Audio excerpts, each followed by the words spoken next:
मेरा मन तो बीजेपी को है, ठीक है, लेकिन यहाँ के हालात देखे ना मेरे को भी लगता है कांग्रेस को वोट दे देना चाहिए। जिस हिसाब से यहाँ की तरक्की का वैसा है थोड़ा हिसाब किताब। महेंद्र प्रताप जी की बात करो तो ये एसएम नगर ये अप्रूव नहीं था, ये उन्होंने ही अप्रूव कराया है। यहाँ पर ना ही बिजली के खंभे थे, ना ही यहाँ के एरिया की रजिस्ट्री हुआ करती थी। इस एरिया को अप्रूव कराने वाले महेंद्र प्रताप हैं, बिजली लाने वाले पर महेंद्र प्रताप हैं। और स्टार्टिंग में जब वो यहाँ पर रहे तो उस टाइम उन्होंने काम भी बहुत किया है यहाँ पर। और मोदी जी को भी ये देखना चाहिए कि भाई मैं जिसको टिकट दे रहा हूँ वो लोग काम कर रहे हैं कि नहीं कर रहे। जिस तरह से वो दूसरों के करप्शन के ऊपर अपनी जानकारी ले रहे हैं, चाहे वो दिल्ली का सीएम हो, चाहे वो मध्य प्रदेश के सोरेन साहब हो, इन सब के ऊपर जैसे ध्यान है, कम से कम अपने एमपी के ऊपर भी ध्यान दे कि वो क्या कर रहा है।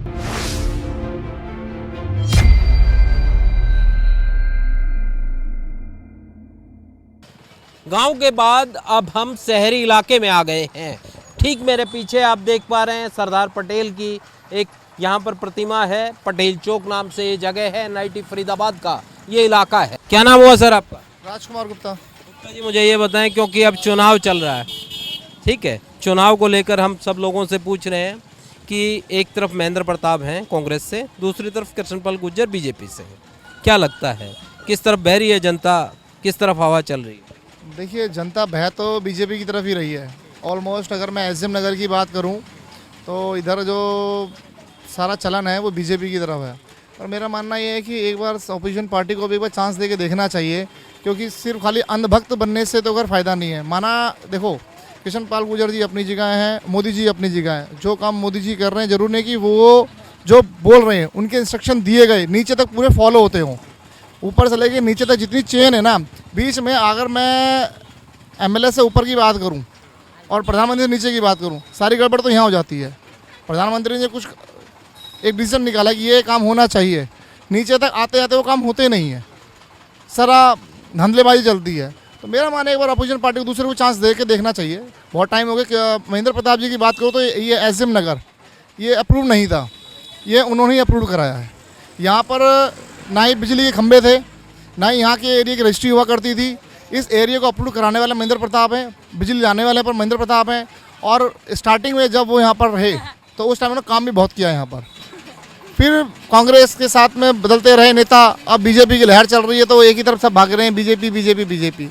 नो डाउट हमारी दीदी हैं सीमा तिरखा जी एमएलए, उन्होंने काम कराया है। इससे पहले निर्दलीय पार्षद यहाँ पर रहे विकास भारद्वाज जी, उन्होंने यहाँ पर खूब काम कराया। काम कराने किसी नेता ने कमी नहीं की, पर फिर भी मैं कहूँगा एक बार जनता को एक बार चांस लेना चाहिए। बदलाव की बात जरूरी है, एक बार बदलाव होना चाहिए। आपने जिक्र किया कि महेंद्र प्रताप ने जो काम किए उनका आपने जिक्र किया। क्या 10 साल के शासन में कृष्णपाल गुर्जर भी इलाके में कोई ऐसा काम करा पाए जिसका आप जिक्र कर? मैं आपको वही बात करना चाहूँगा, कृष्णपाल गुर्जर जी ने तो कुछ भी नहीं, पर हाँ सीमा तिरखा जी जो हमारी दीदी हैं उन्होंने यहाँ पर फिर भी काम कराए हैं ऑलमोस्ट। अगर संजय कॉलोनी के विकास की बात करूँ तो ऑलरेडी यहाँ पर जो विकास भारद्वाज यहाँ के पुराने पार्षद हैं वो ऑलरेडी काम करा चुके हैं। लोगों को यहाँ पर नालियाँ चाहिए थी, जब स्टार्टिंग में पहली बार जब आए थे तो नालियाँ चाहिए थी, लोगों ने विकास भारद्वाज यहाँ पर नालियाँ बनवा करके दी। फिर सेकंड टाइम बात आई थी कि यहाँ पर रोड होने चाहिए तो उन्होंने खड़ंजे बिछवाए। खड़ंजे बिछवाने के बाद फिर उन्होंने बोले जब सीसी होना चाहिए तो उससे पहले सीवर आया, सीवर उन्होंने करवा के दिया, सीसी रोड उन्होंने बनवा करके दिए, बिजली उन्होंने लगवा दी, और जो चौक चौराहे पर लाइटें होनी चाहिए वो उन्होंने करा करके दी। इवन लोगों के काफ़ी कामकाज भी करा करके थे। तो मेरे ख्याल से कॉलोनी में ज़्यादा काम बचा नहीं था कराने के लिए कुछ। हाँ, पर फिर भी ठीक है, सीमा तिरखा जी ने जो और भी बड़े लेवल पर जो चीज़ें होती हैं, खाली मैं एसएम नगर की बात नहीं कर रहा हूँ, मैं और की बात कर रहा हूँ, वहाँ सारा काम करवाए, रोड बनवाई है, स्ट्रीट लाइटें लगाई हैं और भी बहुत सी चीज़ें कराई हैं। बट मैं फिर भी कहूँगा कि एक बार थोड़ा सा अपोजिशन पार्टी, क्यों कई बार क्या होता है एक इंसान कॉन्फिडेंस में आ जाता है कि मैं ही हूँ।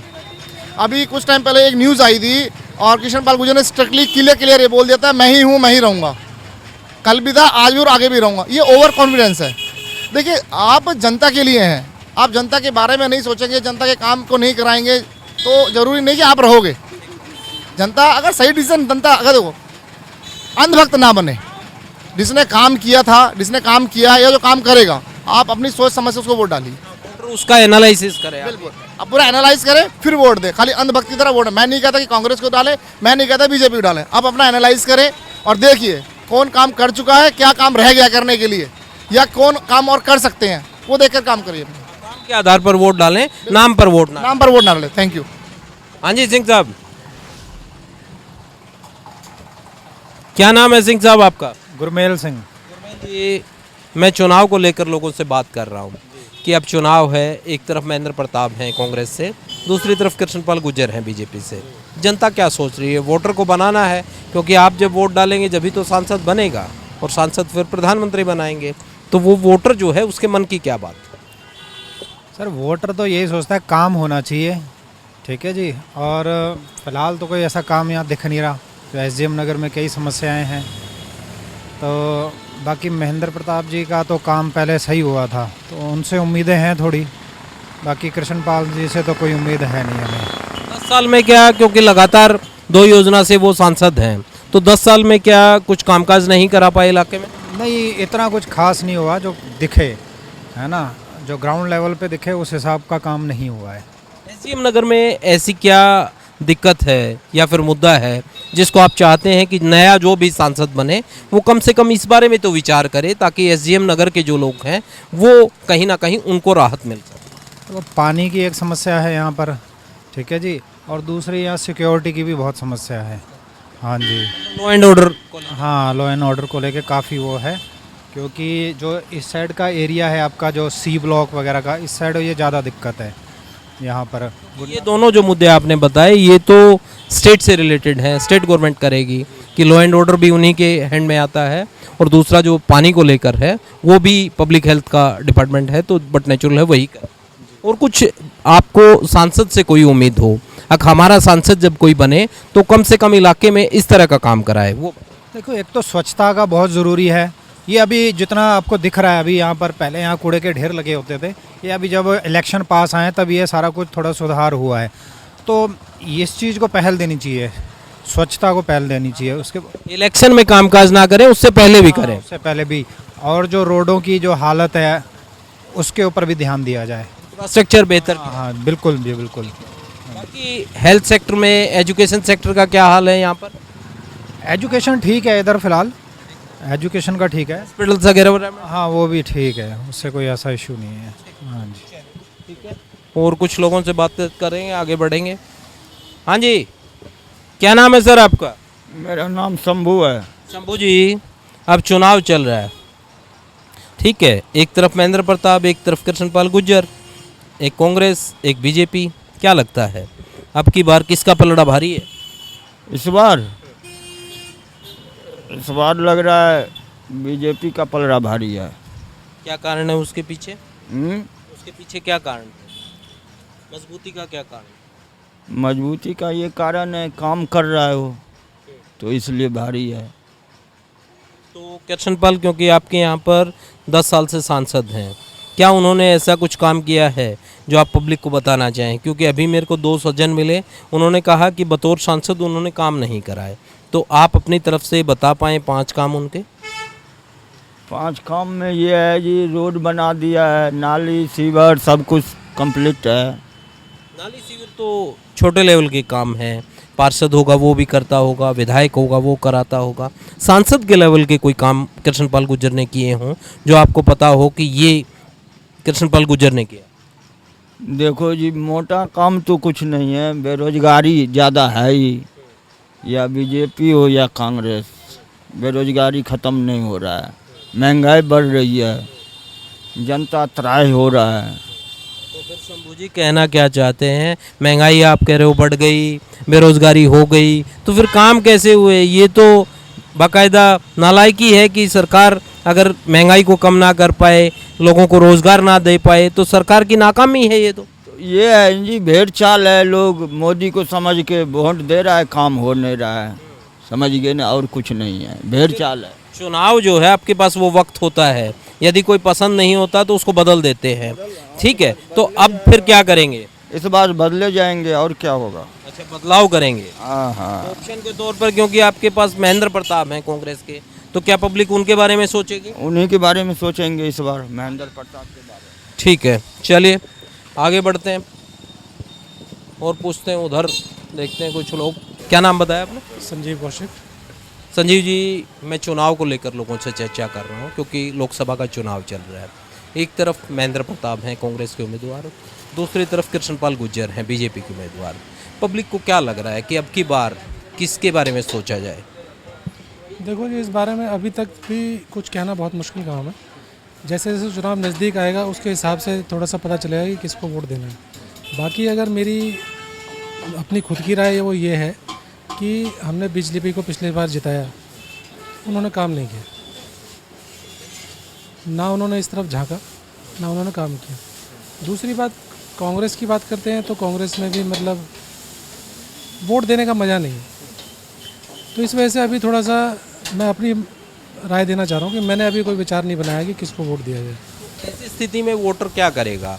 क्योंकि आप कह रहे हो कि कांग्रेस में वोट नहीं देना चाहते हैं मगर बीजेपी ने काम नहीं कराया, तो असमंजस की एक स्थिति बन जाती है, कन्फ्यूजन की। वोटर जाए तो जाए कहाँ? क्योंकि ऑप्शन सिर्फ दो ही है आपके पास, एक तो बीजेपी है, एक कांग्रेस है। तो ऐसे में कैसे मतलब ये कन्फ्यूजन दूर होगा? और जब वोटर वोट डालता है तो वोटर क्या देखता है कि कैंडिडेट देख लेता है, पार्टी देख लेता है, या फिर कामकाज पर भी विचार करता है कि जी काम होने चाहिए, किए हैं, इन चीज़ों को देखता है क्या? या फिर अपने जो मुद्दे हैं, जैसे अब लोग ये कहते हैं साहब महंगाई बहुत ज़्यादा है या बेरोज़गारी है, क्या उनका भी जिक्र होता है? नहीं, बिल्कुल बेरोजगारी का जिक्र होता है, लेकिन सबसे बड़ी एसडीएम नगर की जो समस्या है, एसडीएम नगर की सबसे बड़ी समस्या है ये रोड। ये रोड जब तक चौड़ा नहीं होगा, एसडीएम नगर वालों को कोई फ़ायदा नहीं, किसी को, चाहे बीजेपी आए चाहे कांग्रेस आए। दोनों को सामने एक ही मुद्दा है कि भाई इस रोड को चौड़ा कराया जाए। ये जो रोड हम सामने देख पा रहे हैं, इस रोड की आप बात कर रहे हैं, ये एसडीएम से ये मुल्ला होटल से लेके और पटेल चौक तक, इस रोड का इतना बुरा हाल रहता है कि दोपहर के टाइम पे एक बार अगर गाड़ी कोई ब्रेक लगा दे तो आप समझ लो कि 1 किलोमीटर लंबा जाम की स्थिति बन लग गया। तो क्या इसको लेकर पहले किसी ने कहा था कि चौड़ा करवाएंगे या इस टाइप का कोई आश्वासन दिया गया? नहीं, बिल्कुल दिया गया था। इसमें एकदम निशानदेही भी हुई थी और बीच में इतना तहलका मचा था कि लोग बाग आदर्श कॉलोनी की तरफ के जो हैं खाली कर करके भी जा रहे थे दुकानें। और एसडीएम नगर में एक बड़ा उत्साह था एसडीएम नगर वालों में कि भाई ये रोड चौड़ी हो जाएगी तो एसडीएम नगर वालों का बहुत अच्छा हो जाएगा उनके लिए, क्योंकि बच्चे जाम में फंसते हैं, कोई ख़रीदारी मार्केट जो इस साइड को बनी हुई है उसके कोई फ़ायदा नहीं है। क्योंकि अगर मान लो गाड़ी से जा रहा आदमी, कोई उतर के एक चीज़ नहीं ले सकता, जरा सी रोक ली तो पीछे से जाम लग जाता पूरा लंबा। तो ये एक बहुत बड़ी वजह है एसडीएम नगर की। ये जो पार्टी इसके लिए अपना हाथ उठाएगी इसको साफ करने के, लेकिन वो ये राजनीति के कारण कुछ भी काम नहीं हो पाता। इस चक्कर में वोटर परेशान हो जाता है कि किसको वोट दे। इसके अलावा कोई ऐसा मुद्दा हो जो आपको लगता हो कि अब की बार जो भी सांसद बने इस इलाके में कम से कम ये काम जरूर करा दे ताकि लोगों को राहत मिले? आपने कहा कि एक तो वाइडनिंग का रोड का काम, एक और कोई ऐसा काम आपको लगता हो कि ये काम होना चाहिए बतौर सांसद उनको करना? बाकी तो पानी की समस्या तो है ही है एसडीएम नगर के अंदर, आगे आगे पानी आता है। वही समस्या फिर घूम फिर के वहीं आ जाती है कि जब वहाँ से मुल्ला होटल से पानी चलता है, सारा जो है इधर वाले रोक लेते हैं, इधर वालों को मिलता नहीं है। जो टैक्स दे रहे हैं उनको कोई सुविधा नहीं है। पानी का कैसे अरेंज करते हैं? पानी वही टैंकरों से मंगाता है आदमी, क्या करेगा।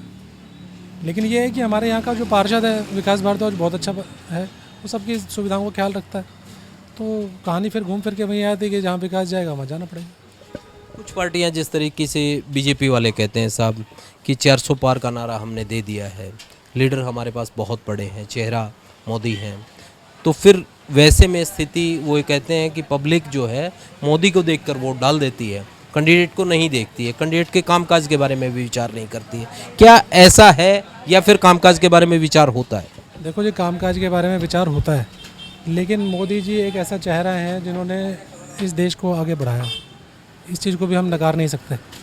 लेकिन ये जो यहाँ के जो लोकल नेता हैं, चाहे वो आप एमपी लगा लो, चाहे वो विधायक लगा लो, उनका भी तो कुछ फ़र्ज़ बनता है। उनका, मेरा जो मानना ये है कि उनका भी कुछ फ़र्ज़ बनता है कि भाई वो भी कुछ अपना वर्क देखें। और मोदी जी को भी ये देखना चाहिए कि भाई मैं जिसको टिकट दे रहा हूँ वो लोग काम कर रहे हैं कि नहीं कर रहे। जिस तरह से वो दूसरों के करप्शन के ऊपर अपनी जानकारी ले रहे हैं, चाहे वो दिल्ली का सीएम हो, चाहे वो मध्य प्रदेश के सोरेन साहब हो, इन सब के ऊपर जैसे ध्यान रहे, कम से कम अपने एमपी के ऊपर भी ध्यान दें कि वो क्या कर रहा है। उसके ऊपर भी एक आधा बिठाएं, उनकी भी CID करें कि भाई ये लोग क्या काम कर रहे हैं। मैं अपने दम पे कब तक वोट मांगूंगा? मान लो मैं घर का मुखिया हूँ, मेरे नीचे कोई काम कर नहीं रहा, मैं अकेला क्या करूँगा? तो इस तरह से मतलब मेरे को भी अपने, अगर मेरे 4 बच्चे हैं तो मैं चारों को देखूँगा भाई चारों क्या कर रहे हैं। ये तो है नहीं कि भाई एक बेटर सही कर रहा है तो बाकी 3 जो है उसके चक्कर में पल रहे हैं, ऐसा नहीं चलेगा। तो इस चक्कर क्या में हम ये चाहेंगे कि सत्ता परिवर्तन हो। ये 2 विचार आते हैं, लेकिन कई बार विचार कुछ आता है, कभी कुछ आता है, तो अभी कन्फ्यूज़न है, क्लियर हो जाएगी आगे धीरे धीरे। क्योंकि आपके यहाँ से 2 बार के सांसद हैं, तीसरी बार उनको टिकट मिली है कृष्णपाल को। क्या 10 साल के अपने कार्यकाल में इतना वजूद भी नहीं बना पाए कि खुद के दम पर वोट मांग लें, सिर्फ मोदी के नाम पर ही वोट मांगनी पड़ेंगी, काम भी नहीं करवा पाए और इतना नाम भी नहीं कमा पाए कि पब्लिक में खुद का नाम चल जाए। बिल्कुल ये बात बिल्कुल सही है। अपने अपने नाम पे वोट मांग ही नहीं सकते। आज उनको दूसरी पार्टी से खड़ा कर दो, अगर वो वोट जीते जमाना जब्त हो जाएगी। मोदी के नाम पे चल रहा है मामला। मोदी के नाम पे जो क्या नाम है आपका? मेरा अमन कुमार। अमन, मैं ये पूछने आया क्योंकि अब चुनाव चल रहा है। अमन कुमार का मन क्या कह रहा है? कौन सी पार्टी में? सुनो, मेरा मन तो बीजेपी को है, ठीक है, लेकिन यहाँ के हालात देखे ना मेरे को भी लगता है कांग्रेस को वोट दे देना चाहिए। जिस हिसाब से यहाँ की तरक्की का वैसा है थोड़ा हिसाब किताब। कहना क्या चाह रहे हो? आप कह रहे हो आपका मन तो बीजेपी में है, बीजेपी में है, मगर यहाँ के सेंट्रल गवर्नमेंट है ना वो बीजेपी की आनी चाहिए। जो इस स्टेट की गवर्नमेंट है ना वो कांग्रेस की, मेरे को लग रहा है कांग्रेस को ही दे देना चाहिए वोट। हाँ, जो यहाँ के काम काज को लेके है, जैसे यहाँ पे रोड वगैरह नाली वगैरह नहीं है। अब जो चुनाव है वो लोकसभा का चुनाव है, ठीक है, तो लोकसभा के लिए मुझे ये बताइए, आपके पास एक तरफ महेंद्र प्रताप कांग्रेस से, दूसरी तरफ कृष्णपाल गुर्जर बीजेपी से, किससे उम्मीद है और कौन बेहतर? अब मेरे को तो लग रहा है वो महेंद्र प्रताप वही जीत सकते हैं, क्योंकि हमारे इधर के भी ना चाहते तो बीजेपी को ही हैं, लेकिन अपने रोड नाली वगैरह रोड वगैरह देख के तो चाह रहे कांग्रेस को देते इस बार वोट। काम नहीं हुआ क्या? काम नहीं हुआ है, बस ये है, इस वजह से परेशान, बस इसलिए बदलाव का। चाहती तो दिल से तो चाहते हैं बीजेपी को, बस और कुछ और कोई रीज़न ही नहीं है। मतलब आप ये कह रहे हैं कि मोदी की वजह से तो आप बीजेपी को चाहते हैं, मगर सांसद ने काम नहीं किया इसलिए आप हाँ, कांग्रेस को चाह रहे हैं बस, और इसलिए बदलाव। हाँ बस इसलिए।